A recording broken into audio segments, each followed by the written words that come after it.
Ayrton was one of the best who has ever done it in F1. He was someone that I admire a lot for what he did on track, but off track I think he was a great model of how to do things. But my father was a huge fan of Ayrton and gave me the passion for him. He's one of the icons of Formula One. In Brazil is in my heart, it always has been. I've loved even though I never got to meet him.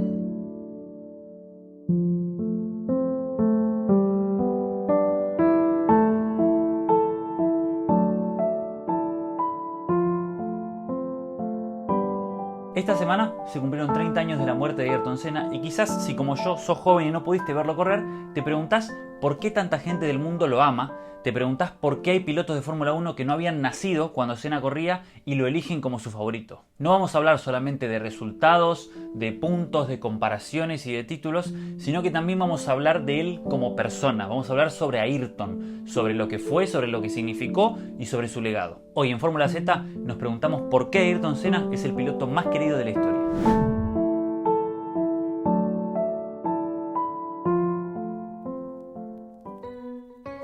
Ayrton Senna da Silva nació en San Pablo, Brasil, el 21 de marzo de 1960 y debutó en la Fórmula 1 en el Gran Premio de Brasil justamente de 1984 con el equipo Toleman. No voy a hacer en este video una biografía sobre Ayrton Senna porque ya la hicieron, la podés encontrar en todos lados. Hoy quiero que hablemos de él, de su rol en la Fórmula 1 y de lo que significó para el mundo. Pero primero tenemos que hablar de cómo corría, para intentar entender por qué tantos pilotos de Fórmula 1 lo admiran. Senna ganó el campeonato de la Fórmula 1 3 veces y 2 veces fue subcampeón. Es el tercer piloto con más pole positions de la historia y es el sexto con más victorias. Vos mirás las estadísticas y me decís, Z, la verdad que si ganó 3 títulos, no termino de entender por qué Michael Schumacher lo elige como su piloto favorito de todos los tiempos. ¿Por qué hay pibes de Fórmula 3 que tienen 17 años y que dicen que Senna fue el GOAT, el mejor de todos los tiempos? Senna, I would say probably. I just really enjoy watching him drive and the way he's able to drive just on the limit. Vamos a profundizar un poquito en esto. Si hablamos de títulos, Senna ganó menos títulos que Hamilton, que Schumacher, que Vettel, que Prost y probablemente en el futuro que Max Verstappen. Aparece acá un debate muy presente para los que nos gusta mucho la Fórmula 1 que es, ¿compitieron estos pilotos contra otros pilotos que estaban en su prime? En el año 1994 Michael Schumacher ganó su primer título por 1 punto, pero también hubo años en los que ganó por 60 puntos. En 2021 Max Verstappen le ganó el título a Hamilton por 8 puntos. También hubo años donde Hamilton ganó su título por 80 puntos y hubo un año en el que Max Verstappen ganó el título de campeonato mundial de la Fórmula 1 por casi 300 puntos. Por 300 puntos ganó Verstappen un título. Senna en 1988, cuando ganó su primer título, sumó menos puntos que Prost, pero como en esa época se contaban solamente los puntos de los 11 mejores resultados que hayas hecho, Senna, aún sumando menos puntos, fue campeón y ganó su primer título. Era la otra época, eran otras reglas, no es mi culpa. Lo que te quiero decir es que Senna su primer título gana por muy poquito. Su segundo título, en 1990, Senna lo gana por 5 puntos. Corría contra Alain Prost, en su mismo equipo, una amenaza constante, una de las rivalidades históricas, quizás la más importante de la historia de la Fórmula 1. Corría contra Piquet, 3 veces campeón del mundo. Corría contra Nigel Mansell, campeón del mundo también. Max Verstappen corre contra Lance Stroll. Digamos todo, perdón, lo tengo que decir, digamos todo. En un próximo video de Fórmula Z tenemos que hablar de Alain Prost, que es un tipo que si los puntos se contaran como se cuentan ahora, hubiese ganado, no sé, 6-7 títulos. Para la próxima. Tercer título de Senna, en 1991, lo gana por 24 puntos. Cómodo, se podría decir. Decidme en los comentarios qué pensás sobre esto que digo de pilotos que compitieron contra otros en su prime. Te comenté recién que Ayrton Senna es el tercer piloto con más pole positions de la historia, pero hay algo que no te comenté. Lewis Hamilton es el piloto que tiene más pole positions en la historia. 104 lleva, que consiguió en 337 carreras. Schumacher es el segundo piloto con más pole positions, hizo 68 en 308 carreras. Senna hizo 65 pole positions en 162 carreras. Esto equivale a decir que Senna fue el más rápido en el 40% de las clasificaciones que corrió. Este es un récord que quizás no se vuelva a repetir nunca. Ojo a este dato porque Fangio tuvo 29 pole positions en 52 carreras, pero era otra época, corrió menos, la clasificación era distinta, por eso hay muchos que lo dudan. Estas cosas que te voy contando algo nos dicen sobre qué tan bueno era Senna corriendo, pero bancame porque te quiero contar algo más. Senna es el piloto que más veces ganó en Mónaco. 6 veces ganó en el circuito con diferencia, el más desafiante, el más difícil, no solamente dicho por mí, sino dicho por los que saben que son los pilotos de la Fórmula 1. Ahí, el tipo fue y ganó 6 veces. Pero escuchá lo que te voy a contar sobre la primera vez que corrió en Mónaco. Te comenté que Senna debutó en el 1984 en el equipo Toleman. Vos me dirás, ¿Z, un equipo ganador? Para nada. Toleman en el año 83, un año antes de que debute Senna, quedó noveno en el campeonato de constructores. Cuestión que Senna debuta el año siguiente, en 1984, en el equipo Toleman. Su primera carrera fue en Brasil, no suma puntos. Segunda carrera de Senna en la Fórmula 1, Sudáfrica, va el tipo, termina sexto, suma puntos. Con el equipo Toleman, segunda carrera, sexto, puntos. Tercera carrera en Bélgica, circuito Spa-Francorchamps, un quilombo. Senna va con el equipo Toleman, termina sexto de vuelta, vuelve a sumar puntos. Cuarta carrera de Senna en la Fórmula 1, van al Gran Premio de San Marino. No puede clasificar por un problema en la presión de combustible del auto y etc. Fue la única vez en la carrera de Ayrton Senna en la que no pudo terminar la clasificación. En los 162 fines de semana en los que Ayrton Senna compitió en la Fórmula 1, solamente una vez no pudo terminar la clasificación. No chocó, no trompeó, no se fue de pista, no tuvo... Una sola vez. Una. Pensá que chocar en clasificación donde todos los pilotos están al límite es bastante común y más en los primeros años de los pilotos. Sigo entonces, que quiero que lleguemos a Mónaco. Primera carrera de Senna en la Fórmula 1, nada. Segunda y tercera, suma puntos. Cuarta carrera, San Marino, no puede clasificar porque el auto era un desastre. Quinta carrera, van a Francia, no puede sumar puntos porque el auto sigue siendo un desastre. Sexta carrera, Mónaco, 1984. Primera clasificación de Senna en Mónaco, 13º. Como te dije, el equipo Toleman, poco para ofrecer. Pero vino la carrera, y la carrera del domingo fue abajo de una lluvia torrencial. Ayrton Senna tuvo una de las actuaciones más recordadas de la historia de la Fórmula 1. En la primera vuelta pasó de 13º a 9º, y minuto a minuto fue alcanzando a todos los que venían adelante de él.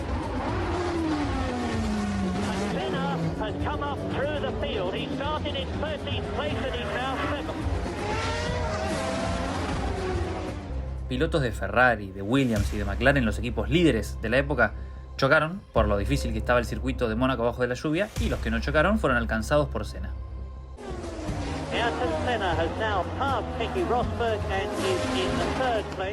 Para la vuelta número 15, Senna ya estaba cuarto y poco después, superando a Niki Lauda, se puso segundo, atrás de Alain Prost.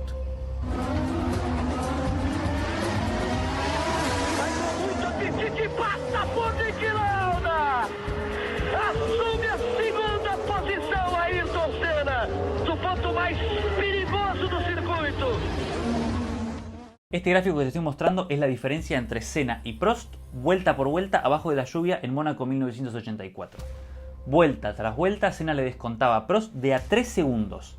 3 segundos en la Fórmula 1 es muchísimo. Y Senna le descontaba y le descontaba y le descontaba. Cuando Senna estaba a 7 segundos de Prost, bandera roja, suspenden la carrera porque la lluvia aparentemente era demasiada y era peligroso para los pilotos. Mirá cómo te mira Conan. Esa fue la primera vez que Senna fue a Mónaco. Después de esa la ganó en 6 oportunidades a la carrera y también ganó 3 títulos y muchas otras cosas que lo posicionan como uno de los mejores de todos los tiempos. Sigo contándote, no me dejes, que vamos a llegar a la pregunta de por qué era tan querido. Pat Symonds fue uno de los ingenieros de Senna en su primer año en la Fórmula 1 y tiene una anécdota que es brutal.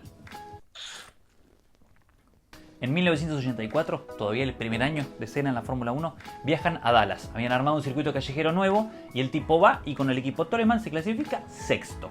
Parece que el circuito que había armado la Fórmula 1 era muy flojo, era un desastre, y para la vuelta número 45 había ya 15 pilotos que estaban fuera de carrera porque habían chocado. Cuestión que en la vuelta número 47 Senna va y choca contra una de las paredes en la que ya habían chocado varios pilotos. Senna vuelve al garage recaliente y le dice a sus ingenieros que no podía ser, que no había hecho nada diferente, que la pared se había movido. Imagínate que se le cagaron de risa. Un pibe de 24 años, su primer año en la Fórmula 1, choca y en lugar de asumir la culpa, dice que movieron la pared.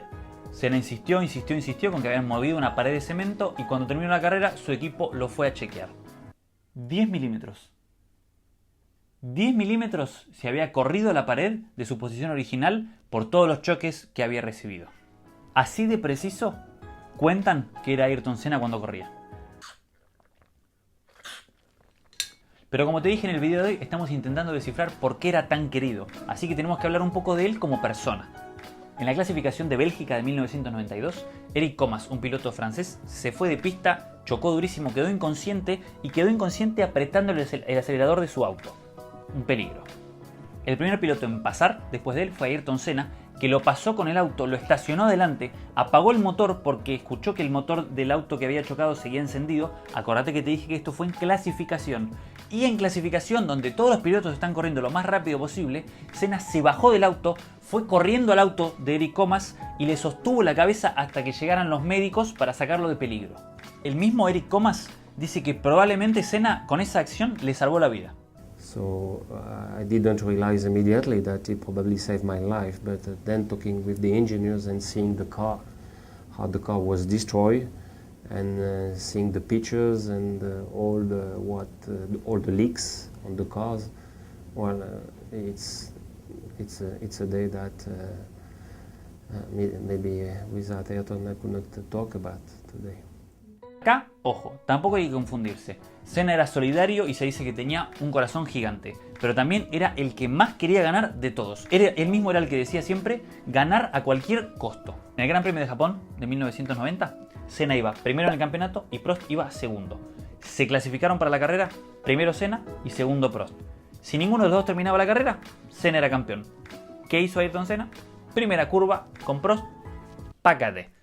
Ambos afuera, campeón Senna. Todos los que corrieron con él lo dicen. Afuera de la pista, súper carismático, cariñoso, divertido, te hacía reír, era un tipo súper religioso. Ahora, adentro de la pista era lo peor que te podía pasar. Volvamos a Ayrton Senna como persona, por fuera de la pista. El mismo fin de semana que Ayrton Senna perdió la vida en San Marino en 1994, días antes el piloto Rubens Barrichello tuvo un accidente durísimo. Por suerte no pasó nada, tuvo que ser trasladado al hospital igual, se fracturó la nariz, muchísimos golpes, pero cuando se despertó en el hospital, el que estaba a los pies de su cama era Ayrton Senna. Un tipo que tranquilamente, sin pudor, te podía sacar de carrera, también te iba a ver al hospital cuando tenías un accidente. Pero además, Senna tuvo muchísimo impacto en lo social.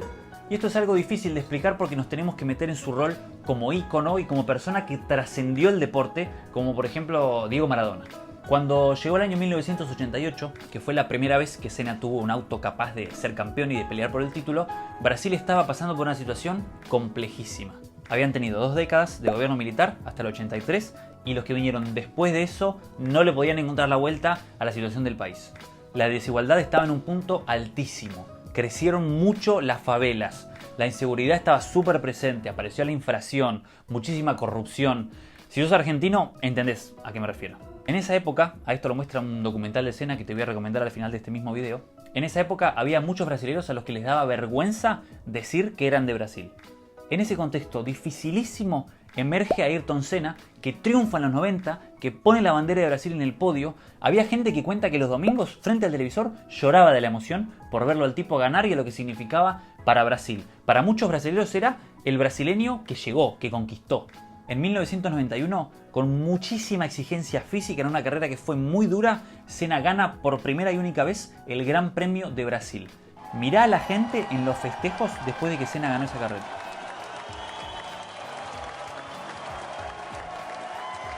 Yo creo que esto explica mucho de lo que significó Senna para Brasil y para el mundo en su lugar de ícono. Sin ser Ayrton Senna una persona que haya surgido de las clases más bajas, de los barrios más populares de Brasil, fue una persona que tuvo siempre un interés por Brasil, por su gente, por las personas que menos tenían y por lo que estaba pasando en su país.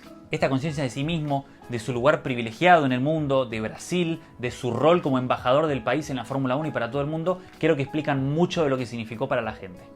Eu acho que o Brasil, o problema não está no salário mínimo em si, o problema do Brasil está no desnível que existe entre a grande maioria da população e uma pequena parte da população e o empobrecimento constante, né, que a gente vai verificando no padrão de vida das pessoas.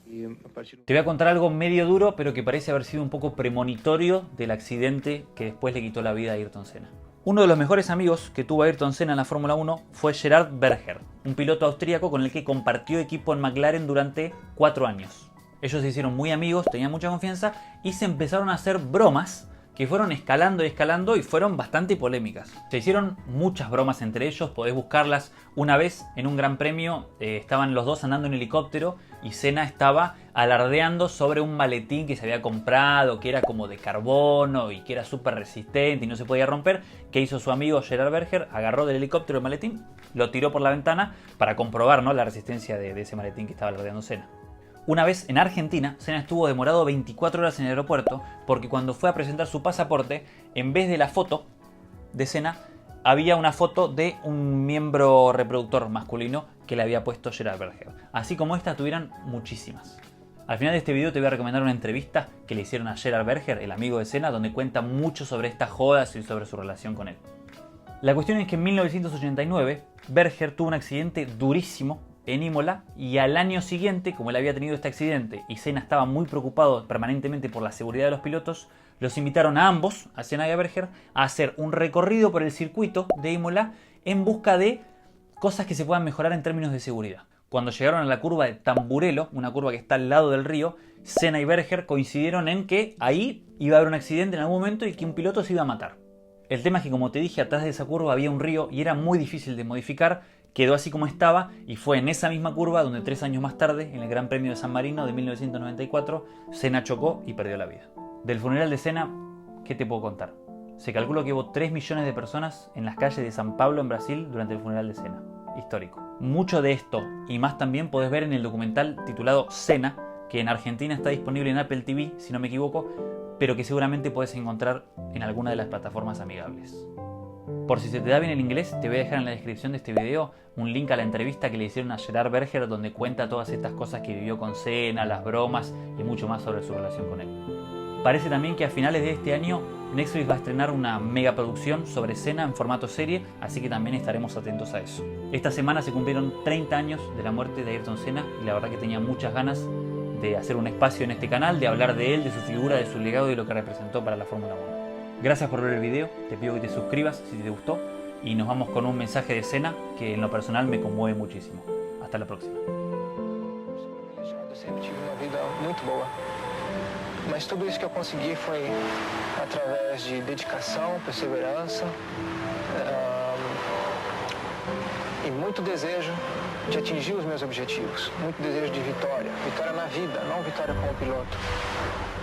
E a vocês todos que assistiram e estão assistindo agora, eu digo que seja quem você for, seja qualquer posição que você tenha na vida, um nível altíssimo ou mais baixo social, tenha sempre como meta muita força, muita determinação e sempre faça tudo com muito amor e com muita fé em Deus, que um dia você chega lá, de alguma maneira você chega lá.